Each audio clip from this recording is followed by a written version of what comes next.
Bonjour à tous et bienvenue sur Les mots magiques, la chaîne du copywriting en français. Je suis Selim Niederhofer, votre coach en copywriting. Aujourd'hui, j'ai la chance, j'ai la joie, l'honneur d'accueillir Monsieur Jacques Séguéla. Bonjour Jacques.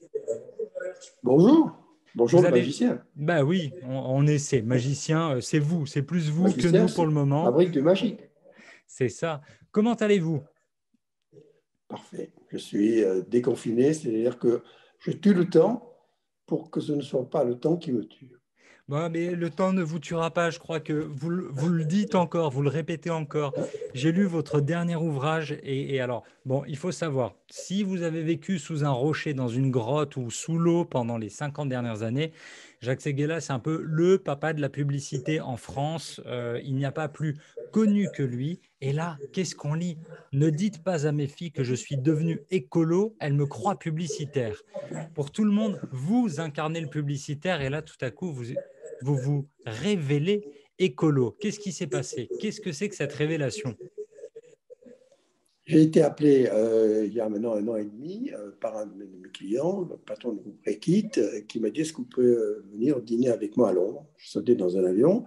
Il m'a dit j'arrive d'Istanbul et votre agence d'Istanbul m'a présenté un truc incroyable, je ne sais pas ce qu'on peut en faire. Ils sont aperçus que 80% des ménagères turques rinçaient leur vaisselle avant de la mettre dans la machine à laver la vaisselle. Alors, c'est un peu stupide. Donc, ils ont fait des études très précises pour savoir si ça améliorait le rinçage. Pas du tout. Et donc, ils ont dit, mais finalement, qu'est-ce qu'on peut faire avec ça? J'ai dit, on peut faire une campagne magnifique. Alors, on a appelé le Geographical Magazine, qui tout de suite est venu, a fait tout de suite un sujet, parce que ce que je ne savais pas, et que peu de gens savent, c'est que la Turquie est à 10 ans de stress hydrique. Il n'y aura plus d'eau en Turquie dans 10 ans. Donc, il n'y aura pas plus d'eau à Londres dans 10 ans. On passe à côté quand même de drames qui vont se préparer si on ne réagit pas. Ils se sont aperçus que chaque lavage, chaque rinçage, c'était 50 litres d'eau. Deux par jour, ça fait 100 litres d'eau. Multiplié par 45 millions de ménagères, ça fait un lac moyen turc qui disparaissait chaque année. Et c'est d'ailleurs ce qu'a prouvé le magazine. Par bonheur, le président Erdogan, dont je ne partage pas les pensées, mais qui pour une fois a eu une bonne idée, il a dit mais ce film est formidable, il faut l'envoyer dans toutes les écoles. Et ce sont les écoliers qui sont devenus nos prescripteurs, parce qu'ils ont tiré leur mère par le manche et dit maman, tu es ridicule. C'est pas la peine de rester de ton âge, ça marche aussi bien avec la machine à laver, avec une petite pastille de finish, qui est le produit miracle. Voilà.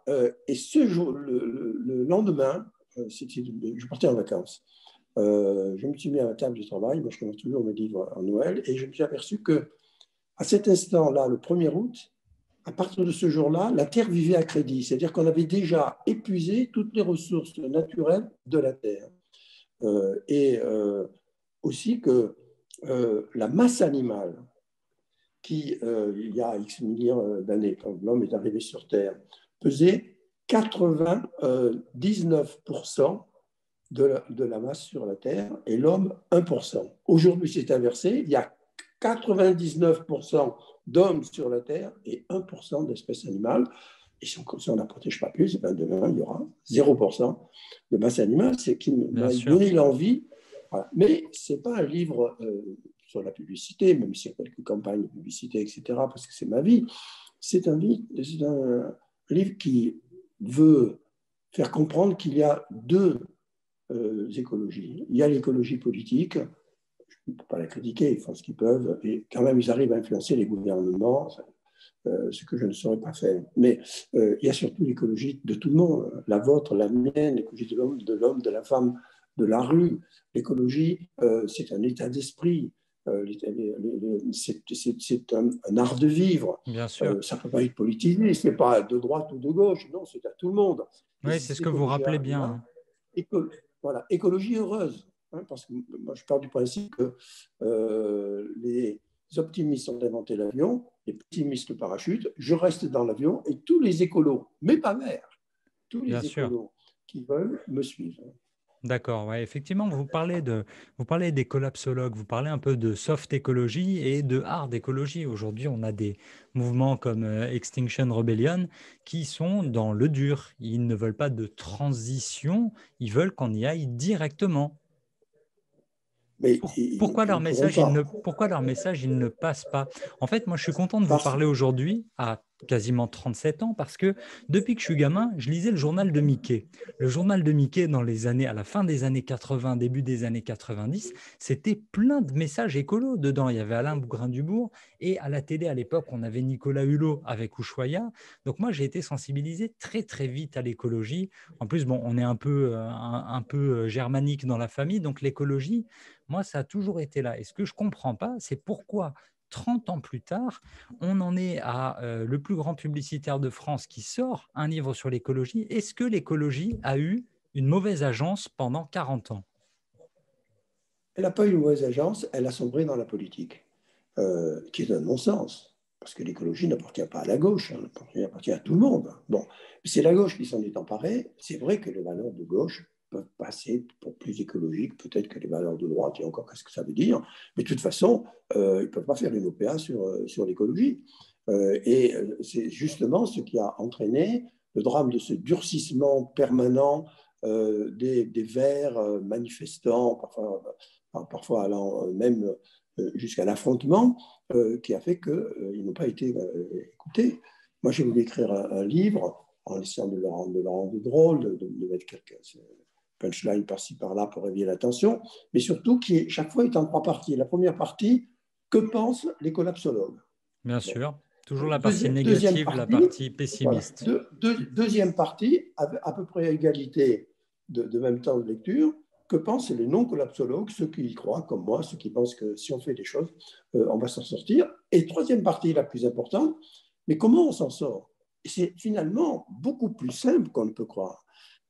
Ça dépend de deux choses. D'abord des États, qui doivent évidemment se mettre d'accord pour la réduction du gaz Bien carbonique. sûr, et ça, c'est pas gagné, hein, Et, visiblement. oui, mais quand même, ça progresse parce que les accords de Paris, maintenant, ils ont été refusés par Trump. Mais Biden, la première décision qu'a prise Biden, c'est de reconnaître les accords de Paris et donc de l'ensemble du monde. Et surtout, le président chinois a déclaré qu'en 2060, il serait à un taux de zéro carbone. C'est-à-dire que ce pays qui est le plus pollueur du monde aujourd'hui va devenir le pays le moins pollueur du monde. Ça, c'est ce que peuvent faire les États. Et c'est d'ailleurs, pour moi, la mission des écolos politiques, des Verts, mais pas de le faire en puissance, de le faire avec le plus, pour moi, de bonne humeur possible. Bon, on ne communique jamais dans l'agressivité. Et puis, chacun de nous doit effectuer les gestes barrières de l'écologie, Pour la qui sont tout planète. simples pour la planète. Exactement. Alors, ils sont tout simples. C'est d'abord de vérifier sa nourriture. Bon, ben, il faut évidemment manger moins de viande. J'ai rien contre les vaches, je suis en Normandie, je regarde les vaches. Mais il faut bien savoir que 80% de l'eau dépensée est dépensée à nourrir les vaches, qui est d'ailleurs de nourrir les hommes, pour y aller directement. Bon, ça économiserait de l'eau. Donc, il ne faut surtout pas devenir végan, surtout pas se dire je vais le bistec, je n'en mangerai plus jamais de ma vie, j'entraînerai mes enfants, je n'en mange pas du tout. Il faut réduire à peu près de moitié, voilà. Il faut réduire les poissons si on aime les poissons. Moi, je suis poisson de cime, mais je suis poisson de vacances. Moi, j'adore aller voir les poissons sous l'eau. Je vais toujours aux mêmes endroits, je les connais, je les appelle par leur nom. Si je pouvais les prendre dans mes bras, je les prendrais dans mes bras. Bon, depuis que je suis tout jeune, etc. Mais si on mange tous les jours du poisson, ben, demain, il n'y aura plus de poissons dans les océans. Et puis, ensuite, il y a le tri. Hein, c'est très simple. Le recyclage. Mais Car ça, sans pareil, tri, ça, c'est c'est très la simple. chose la plus dure, hein. Il suffit d'avoir la plus simple. Il faut avoir, au lieu d'avoir une poubelle, il faut en avoir trois. Bien sûr. Et de mettre dans la bonne poubelle. Et là-dessus, Mais ça part en recyclage. Il faut se dire que tout n'est pas à acheter neuf. Chaque fois qu'on a acheté neuf, on grille un peu plus. Bon. Euh, Par exemple, une voiture, ma dernière voiture, je l'ai achetée d'occasion. Voilà, non seulement elle est Une moins chère, Citroën? mais j'ai fait un c'est une Citroën, j'ai fait un effort. Voilà. Mais ça n'empêche pas d'acheter une voiture neuve si on veut. Il ne faut pas non plus se forcer. Le plus important, c'est le plastique. Lutter contre le plastique, on est à un degré de plastification des océans qui est absolument dramatique. Je me suis rendu compte que, parce que le plastique, ce n'est pas simplement des bouteilles d'eau comme ça. Le plastique, c'est des microparticules qui se mettent dans l'atmosphère et qu'on ingère dans leur destruction, que l'on ingère, et ça dure pendant 100 ans, que l'on ingère chacun de nous. Savez-vous qu'on ingère une carte bancaire de plastique par semaine? Par semaine. C'est Vous vous rendez délicieux. compte de ça, hein? Ouais. Ça, je vous jure. C'est fou ça. Mais Voilà. c'est compliqué sur ces petits gestes, vous voyez. Juste pour vous Voilà. donner un exemple, là, je suis à Paris. Je vis dans un immeuble où il n'y a pas le tri sélectif. C'est-à-dire qu'il n'y a pas la place en bas. Ils n'ont pas fait C'est l'effort criminel. de mettre 3 poubelles différentes. Et C'est j'ai l'impression qu'il n'y criminel. a pas vraiment de volonté collective. Non, je crois qu'il n'y a pas de connaissance de la chose. Les gens ne se rendent pas compte que finalement, ce n'est pas une bouteille de plastique de plus ou de moins. Mais il y a de plus en plus de films qui viennent de sortir. Moi, avec la Turquie, j'ai fait un film formidable là-dessus, sur les plastiques. Je raconte une de mes campagnes géniales qui a été faite par notre agence australienne. À côté de l'Australie, il y a une petite île, toute petite, l'île Robinson Crusoe, qui était uniquement en vacances réservée aux milliardaires américains qui arrivaient avec leur jet privé, tout ça, etc. Et puis, finalement, ils se sont mis à polluer l'île. Là-dessus, la mer Saint-Domingue, elle a rapporté tout le plastique, les vents ont changé, etc. L'île est devenue couverte de plastique et plus personne n'est venu prendre ces vacances-là. Alors, le maire, le gouverneur de cette petite île, il y a peut-être 3 000 habitants, est venu voir l'agence et a dit, mais trouvez-moi une idée. Mais l'agence dit, écoutez, laissez-nous réfléchir. 3 jours après, elle a appelé, elle dit, on arrive tous ce week-end, toute l'agence, on arrive à 100. On a affrété un bateau, demandé aux bonnes âmes qui veulent nous aider, on va nettoyer l'île. Mais ça ne suffit pas.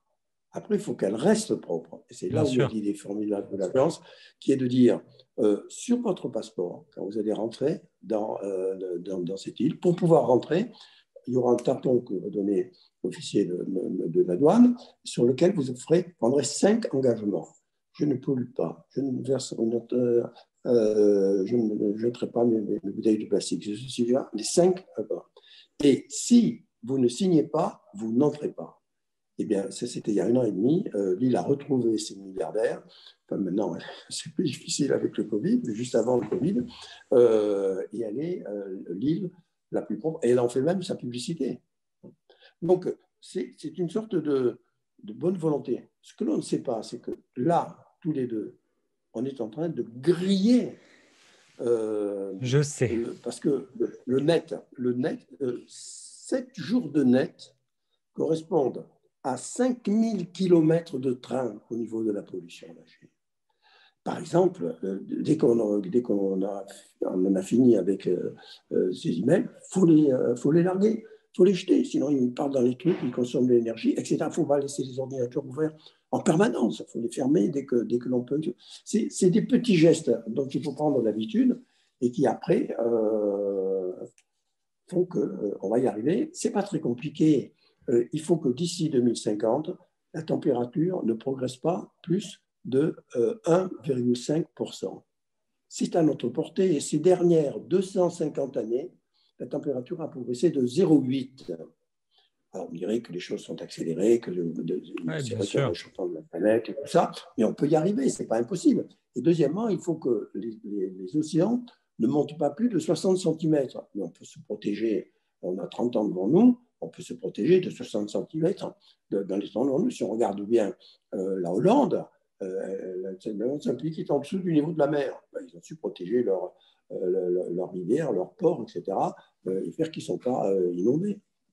Bien sûr, oui, que ce soit la Hollande, que ce soit Monaco, c'est vrai qu'on peut toujours, même Dubaï, hein, on peut toujours travailler avec l'eau, mais je pense qu'à la fin, l'eau, elle gagnera. Moi, j'aime beaucoup le cinéma et Kevin Costner, un de ses nanars les plus incroyables, c'était Waterworld en 95 Oui, oui, probablement. oui. Mais Oui. aujourd'hui, il revient un peu, hein, il revient un peu parce que c'est culte, parce que c'était une mise en garde assez écolo bien avant l'heure.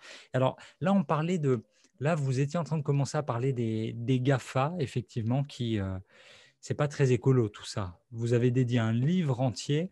Les GAFA, c'est monstrueux. C'est les plus grands pollueurs de la planète. Et en plus, ils polluent les âmes. C'est Alors, ça, c'est mais encore pire. compliqué. Et c'est surtout, c'était mon livre précédent, justement, qui traitait de ce sujet-là. Et le drame, c'est que 4 garçons dans le vent, qui sont les 4 GAFA, Google, etc., à eux seuls pèsent ce que a en poche 50% du monde. Comment on peut faire? Comment on peut lutter contre eux? Ça, ils viennent tous de passer le cap des 1000 milliards de dollars. Ils vont passer à 2000 milliards de dollars. Bien sûr, Donc, il faut mais tout ça absolument amener légalement. mais, tout Et ça ça, c'est clair. légalement. Mais je pense que Trump a essayé de le faire, mais il n'a peut-être pas la dimension pour le faire. Mais Joe Biden, qui va être président, lui, je pense qu'il va s'attaquer au GAFA. Et l'Europe va s'attaquer au GAFA parce qu'il faut maintenant, on va rentrer dans un moment de pauvreté terrible parce que après la vague sanitaire, on Bien va sûr, avoir une vague, un tsunami social. bien Et sûr, là, il économique, faudra ça que va être très les dur. GAFA, et là, il faudra que les GAFA aident le monde à s'en sortir. D'accord, mais c'est vrai que quand on lit un peu toute la philosophie de la Silicon Valley, c'est pas tellement leur idéologie. À part Bill Gates, on va dire même, on va élargir aux GAFAM, d'accord, avec Microsoft en plus. Bill Gates, Warren Buffett, qui ont fait The Pledge, donné beaucoup dans votre livre. Donc, vous en parlez aujourd'hui, l'homme le plus riche du monde, Jeff Bezos, il s'en fout. C'est pas du tout son but. Il s'est enrichi encore davantage avec Amazon. Aujourd'hui, lui, ce qu'il vise, c'est une autre partie du livre, c'est l'espace. Voilà. Amazon, parce qu'il faut quand même le dire, pendant 10 ans, Amazon a envoyé au pilori tous les jouets qui ne se vendaient pas, parce que les jouets, ça se démode d'une année sur l'autre. Pendant 10 ans, je crois que ça représente plusieurs milliers de tonnes de jouets qui ont été pulvérisés, alors qu'on pouvait les envoyer aux petits Africains, etc. Ça aurait été une publicité formidable pour le patron lui-même, plus de le ramener. Bezos aurait dû fréter des avions ou des bateaux et faire un Noël génial aux enfants. Des Ouais, bien sûr. milliers de tonnes jetées. Et dans notre consommation, on est tous coupables, moi le premier. 50% de ce qu'on achète n'est pas consommé. Et 50% de ces 50%, c'est-à-dire 25%, sans même être ouverts.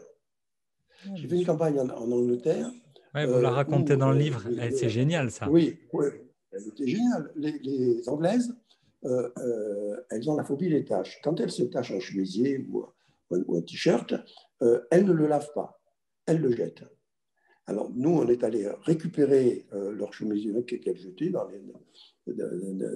les déchetteries de la ville, caméra en main. Puis on a demandé aux stars anglaises du cinéma, de la chanson, de la politique, etc., de les mettre en disant mais pourquoi vous les jetez alors que même nous, on est prêts à les mettre. Et ça a très bien marché. Ouais, bien sûr, ça c'est. Vous en parlez, hein, recycler, réutiliser, recycler. Vous venez de dire quelque chose d'assez intéressant quand vous avez dit, moi le premier, on parle un peu de surconsommation.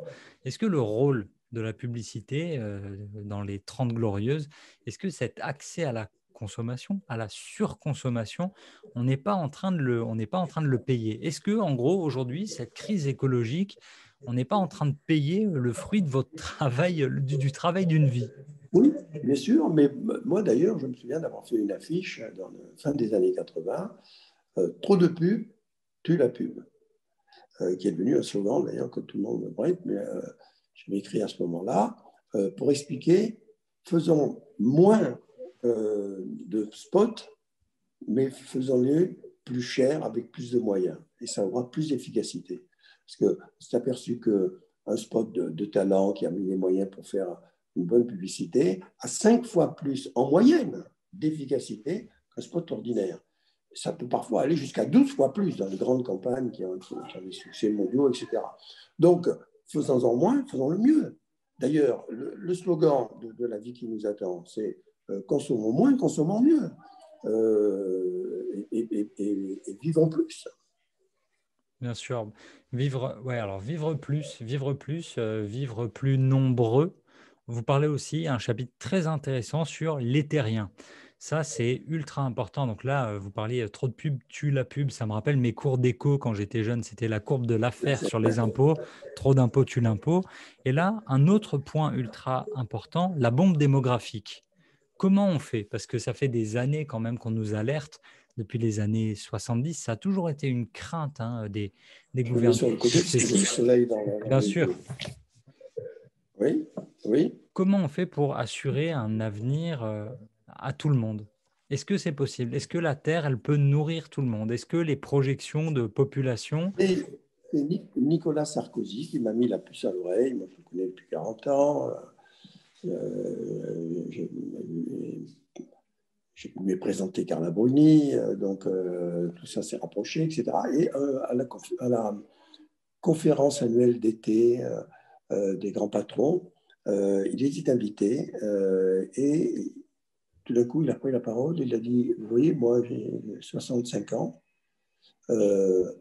Pendant ma vie d'homme, le nombre d'habitants de la Terre a été multiplié par 3.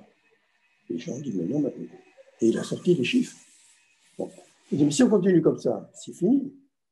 Donc, il faut absolument, lui, même très violent, il a dit, le problème démographique est bien plus important que le problème du réchauffement climatique. Il est moins célèbre, on en parle moins, mais déjà aujourd'hui, c'est très simple, on arrive à peine à nourrir 5 milliards d'individus, ils vont être 10 milliards à la fin du siècle. On ne peut pas y arriver. Donc, il faut avoir des campagnes de dénatalité. Les pays, d'ailleurs, riches l'ont déjà compris. La France, moi, quand je suis né, la France était à 2,5, elle est à 1,8. C'est formidable, la baisse. Et c'est vrai d'Angleterre, c'est vrai de tous les pays européens. Non, ce sont l'Inde et l'Afrique qui sont les grands donneurs d'enfants. Donc, il ne faut pas les empêcher de faire des enfants, évidemment, mais il faut leur faire comprendre qu'ils n'auront pas les moyens de les nourrir. Que donc, ils peuvent avoir 2 enfants. Moi-même, j'ai 5 enfants. 5 enfants de la même femme. Je suis le seul publicitaire qui a 5 enfants de la même femme. D'habitude, ils ont 5 femmes qui chacune fait un enfant. Exactement. Donc, je connais le problème. Bon. Mais je ne suis pas un bon écolo.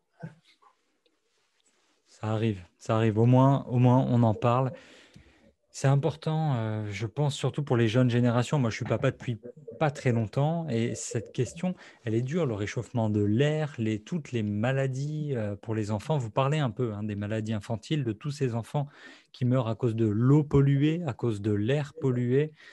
Ouais, là, j'ai pas de questions. J'ai juste 2-3 passages dont j'aimerais bien vous parler sur la vieillesse. Sur la vieillesse. Là, vous écrivez « Devenir vieux avant d'être devenu riche vous condamne à la mort.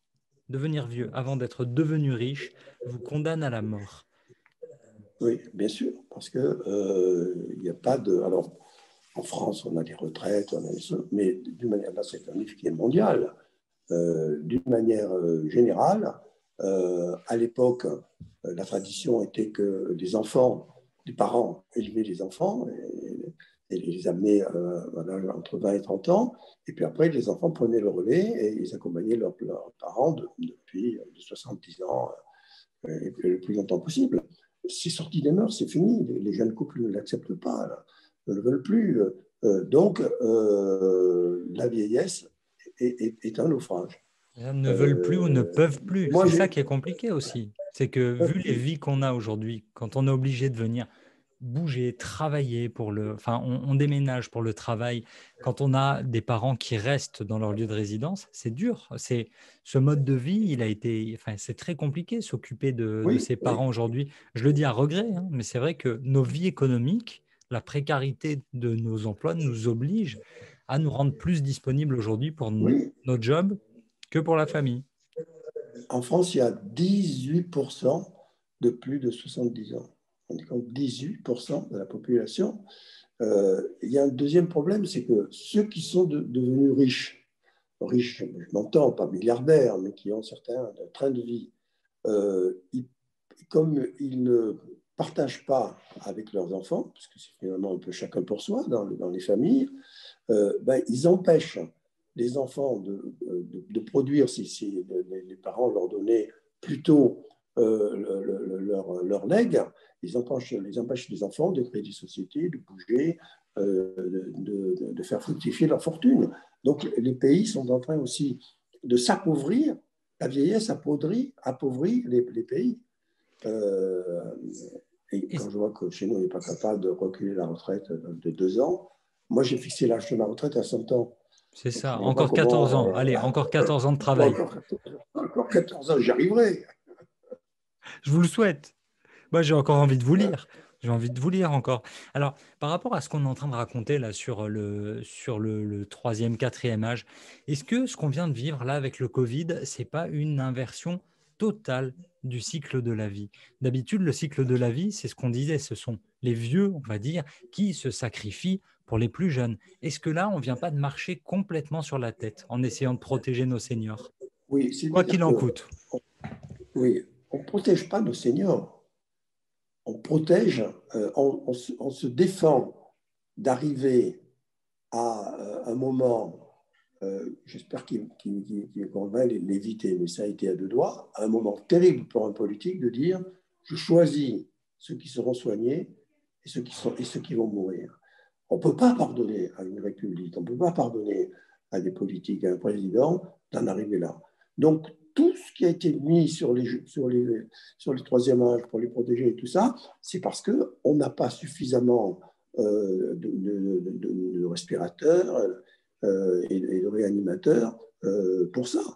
Et même entre les 6 mois, je trouve que la France aurait pu un peu plus investir. Il n'y a pas que des masques dans la vie, même si c'est capital de porter des masques, mais elle aurait pu investir un peu plus quand on voit qu'en Allemagne, ils ont 25 000 lits, nous on en a 5 000, ils ne sont pas 5 fois plus.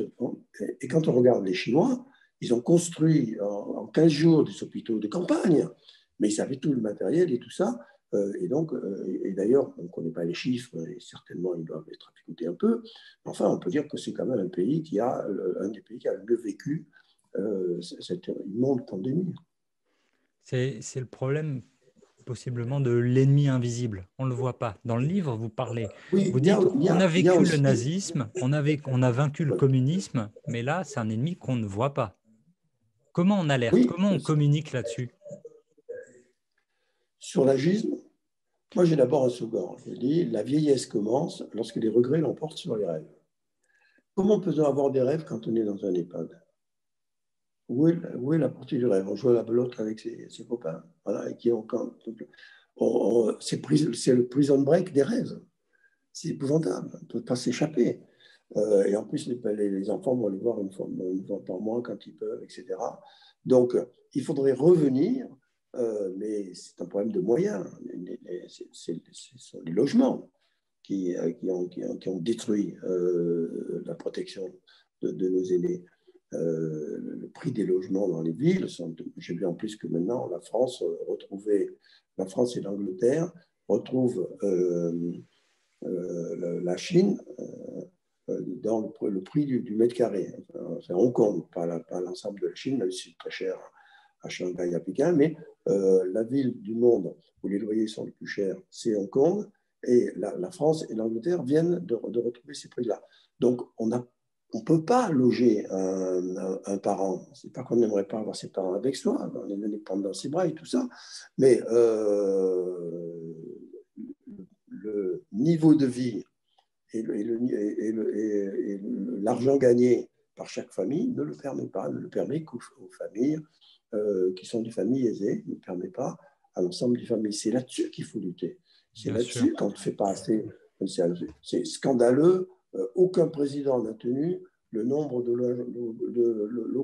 logements sociaux qu'il fallait faire. Si tous les logements sociaux étaient en place, eh bien, il n'y aurait pas de problème pour dans un logement social, plutôt que d'avoir un F2, d'avoir un F4 et d'arriver à loger sa famille.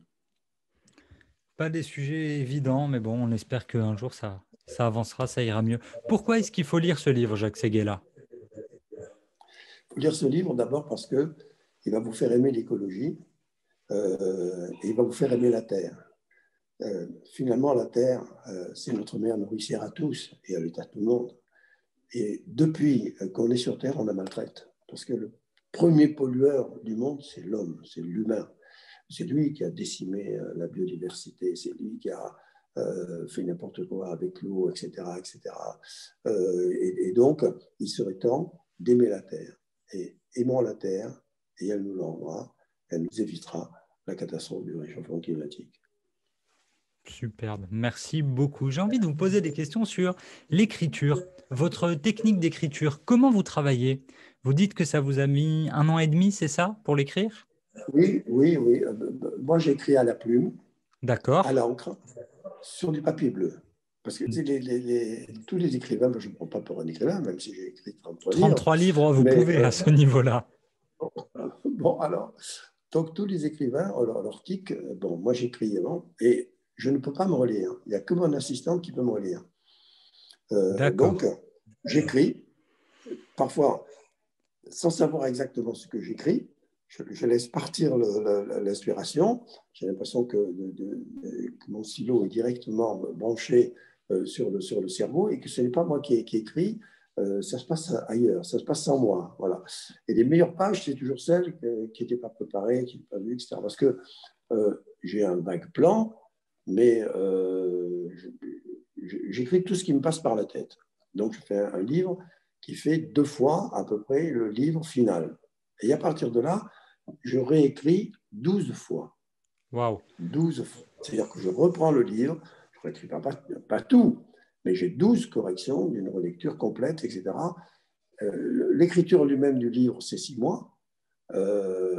Et la deuxième écriture, c'est de nouveau 6 mois. Alors après, ça va aller vers...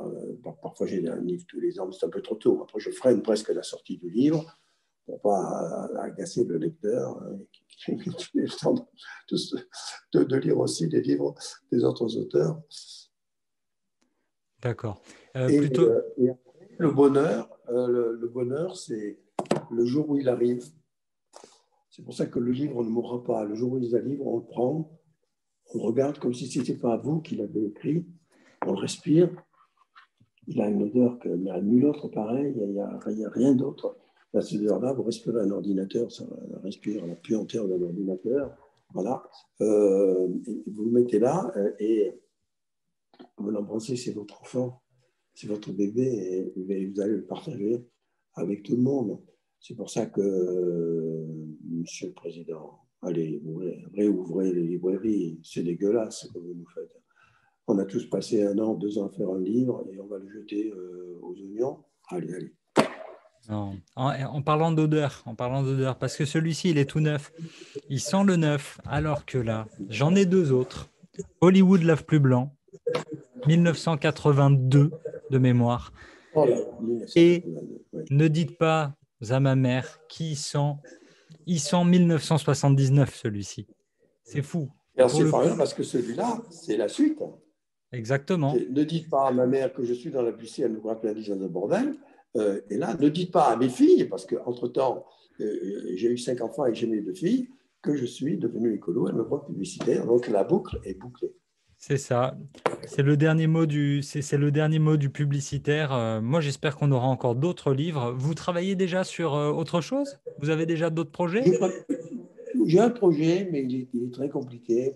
Pour l'instant, je n'ai pas le temps parce que finalement, je travaille beaucoup en vidéoconférence, etc. Bien J'ai pas la sûr. tête un peu libre.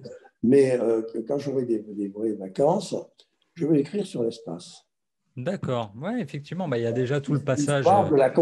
Histoire de la conquête de l'espace. depuis Michel-Ange et Jules Verne jusqu'à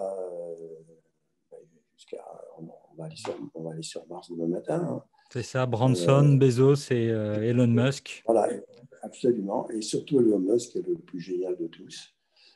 C'est lui qui a relancé complètement la course aux étoiles parce qu'il fait des fusées 10 fois moins chères que la NASA. Et c'est la même chose, c'est pour ça qu'il a un tel succès aussi en voiture. Il fait des voitures qui sont 2 fois moins chères que les autres voitures du monde. Je ne sais pas comment il fait, le génie qu'il a, c'est un génie de l'industrie. C'est l'André Citroën du 21e siècle. Ben, parfait. On garde ça. Tesla, c'est la Citroën du 21e siècle.